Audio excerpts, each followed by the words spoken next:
नमस्ते दोस्तों। और हमारे इस नए विश्लेषण में आप सभी का बहुत बहुत स्वागत है। आज हम जिस विषय पर चर्चा करने वाले हैं ना, वो बैंकिंग सेक्टर में अपना करियर बनाने का सपना देख रहे लोगों के लिए सच में एक बहुत बड़ा गेम चेंजर साबित हो सकता है। हम बात कर रहे हैं 2026 की यूपी कोऑपरेटिव बैंक भर्ती के बारे में। देखिए, उत्तर प्रदेश जैसे इतने बड़े राज्य में ये कोऑपरेटिव बैंक सिर्फ पैसे जमा करने या निकालने की जगह नहीं है। ये असल में हमारी ग्रामीण और अर्ध शहरी अर्थव्यवस्था की पूरी रीढ़ है। तो यहाँ नौकरी मिलना सिर्फ एक रोजगार नहीं है, बल्कि एक बेहद सुरक्षित और रिस्पेक्टेड करियर की शुरुआत है। तो चलिए बिना किसी देरी के इस जबरदस्त मौके की हर एक बारीकी को अच्छे से समझते हैं। ठीक है, आइए सीधे सबसे जरूरी बात पर आते हैं। जरा इस नंबर पर गौर कीजिए, 2085। आज के इस टफ कंपटीशन वाले माहौल में किसी एक ही सेक्टर में एक साथ 2000 से भी ज्यादा सरकारी वैकेंसीज का आना सच में एक बहुत ही रेयर बात है।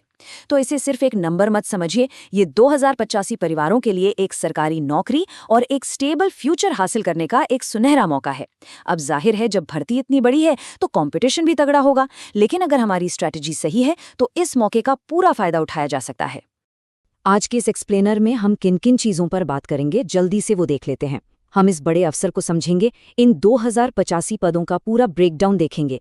एलिजिबिलिटी क्राइटेरिया यानी कौन अप्लाई कर सकता है, इस पर बात करेंगे। फिर सिलेक्शन प्रोसेस, जरूरी डेट्स और आखिर में अप्लाई कैसे करना है, इन सब पर हम एक एक करके चर्चा करेंगे।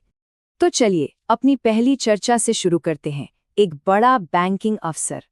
अब आप शायद सोच रहे होंगे कि इतनी बड़ी भर्ती करवा कौन रहा है, तो इसका जवाब है यूपीसीआईएसबी यानी UP cooperative institutional service board. अगर मैं इसे बहुत ही आसान शब्दों में कहूँ तो जैसे नेशनल लेवल के बैंकों के लिए आईबीपीएस एग्जाम करवाता है ना, ठीक वैसे ही यूपी के कोऑपरेटिव बैंकों के लिए ये बोर्ड काम करता है। ये एक वैधानिक संस्था है जिसका मुख्य काम ही यही है कि पूरे राज्य में फैले इन बैंकों को एकदम सही और योग्य कर्मचारी मिलें, चाहे वो मैनेजमेंट का काम हो, क्लर्क का हो या फिर टेक्निकल डिपार्टमेंट हो।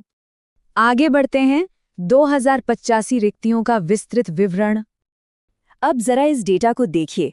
जो चीज़ यहाँ सबसे ज्यादा अट्रैक्ट करती है वो ये है कि यहाँ हर तरह के एजुकेशनल बैकग्राउंड वालों के लिए कुछ न कुछ जरूर है। सबसे बड़ा हिस्सा तो असिस्टेंट और कैशियर के पदों का है, जो कि 887 है। ये एक एंट्री लेवल जॉब है जिसमें आगे चलकर प्रमोशन के बहुत बढ़िया चांस होते हैं। इसके बाद जूनियर मैनेजर के 486 पद हैं।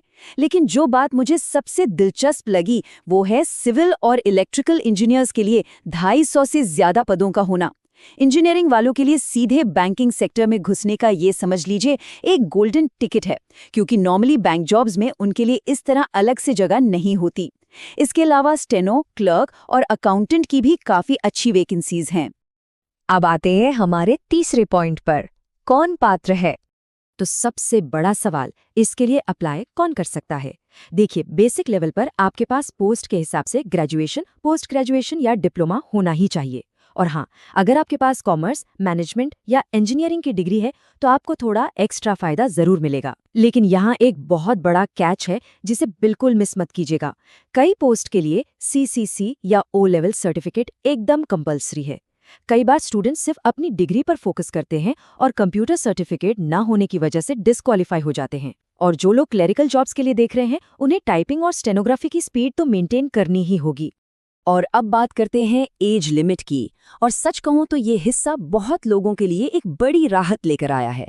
1 जनवरी 2026 तक आपकी कम से कम उम्र 21 साल और अधिकतम उम्र 40 साल होनी चाहिए। अब जरा सोचिए, अगर हम इसकी तुलना एसबीआई या आईबीपीएस से करें तो वहां मैक्सिमम एज अक्सर 28 या 30 साल पे ही खत्म हो जाती है। मतलब ये 40 साल वाली लिमिट अविश्वसनीय रूप से उदार है। ये उन लोगों के लिए किसी वरदान से कम नहीं है जो थोड़ा लेट तैयारी शुरू कर रहे हैं या करियर बदलना चाहते हैं। और हाँ, रिजर्व कैटेगरीज को सरकारी नियमों के हिसाब से जो उम्र में छूट मिलती है वो तो मिलेगी ही। चलिए अब समझते हैं सिलेक्शन प्रोसेस को।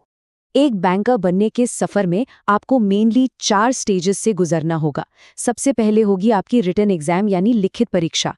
इसके बाद अगर आपकी पोस्ट के लिए टाइपिंग या शॉर्टहैंड की ज़रूरत है तो आपका स्किल टेस्ट होगा।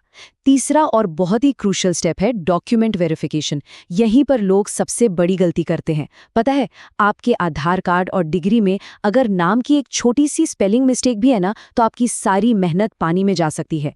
इसलिए अपने कागजात अभी से रेडी रखिए। और अंत में इन सब के आधार पर बनेगी आपकी फाइनल मेरिट लिस्ट। लिखित परीक्षा में क्या क्या आएगा? वही रेगुलर चीजें, जनरल अवेयरनेस, रीजनिंग और मैथ्स, जो आप हर बैंकिंग एग्जाम में देखते हैं। लेकिन यहाँ जो चीज़ आपको दूसरों से अलग करेगी वो है व्यावसायिक ज्ञान, यानी प्रोफेशनल नॉलेज। मतलब अगर आप अकाउंटेंट के लिए अप्लाई कर रहे हैं तो आपसे अकाउंट्स के सवाल पूछे जाएंगे, इंजीनियर के लिए हैं तो टेक्निकल सवाल होंगे, और जनरल बैंकिंग के लिए कोऑपरेटिव रूल्स की नॉलेज टेस्ट की जाएगी। तो बस इसी हिसाब से अपनी तैयारी का प्लान बनाइएगा। अब बात करते हैं सबसे ज़रूरी चीज़ की, इम्पॉर्टेंट डेट्स और फीस। भाई, टाइमिंग के मामले में बिल्कुल ढिलाई नहीं करनी है। अपने कैलेंडर में मार्क कर लीजिए, एप्लीकेशन प्रोसेस 25 अप्रैल 2026 से शुरू होगा और 15 मई 2026 को बंद हो जाएगा। ध्यान दीजिए, ये सिर्फ 20 दिनों का एक बहुत ही छोटा सा विंडो है। हम सब जानते हैं कि लास्ट के दिनों में सरकारी वेबसाइट्स का सर्वर कैसे क्रैश होता है।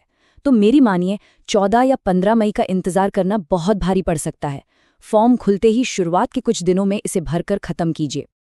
और फॉर्म भरने की फीस क्या होगी? जनरल, ओबीसी और ईडब्ल्यूएस वालों के लिए ये 500 रुपये है।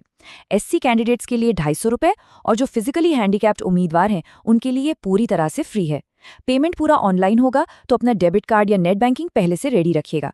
और एक छोटी सी टिप, पेमेंट करते टाइम पेज को गलती से भी रिफ्रेश मत कीजिएगा, वरना ट्रांजैक्शन बीच में ही अटक सकता है।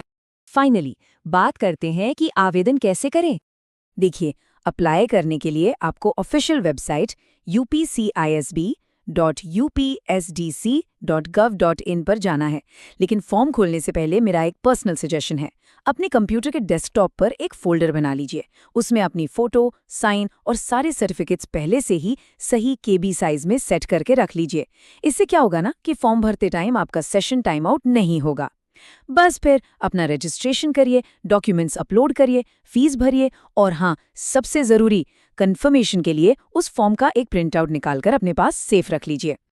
तो इस पूरे एक्सप्लेनर के बाद अब सोचने वाली सबसे बड़ी बात यही है, सामने 2085 सरकारी नौकरियां हैं और 15 मई की डेडलाइन है। ऐसे में आप किस पोस्ट को टारगेट करके अपनी तैयारी शुरू करने वाले हैं?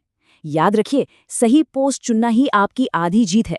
तो आज ही सिलेबस निकालिए और 2026 के इस शानदार मौके को अपनी मुट्ठी में करने की तैयारी शुरू कर दीजिए।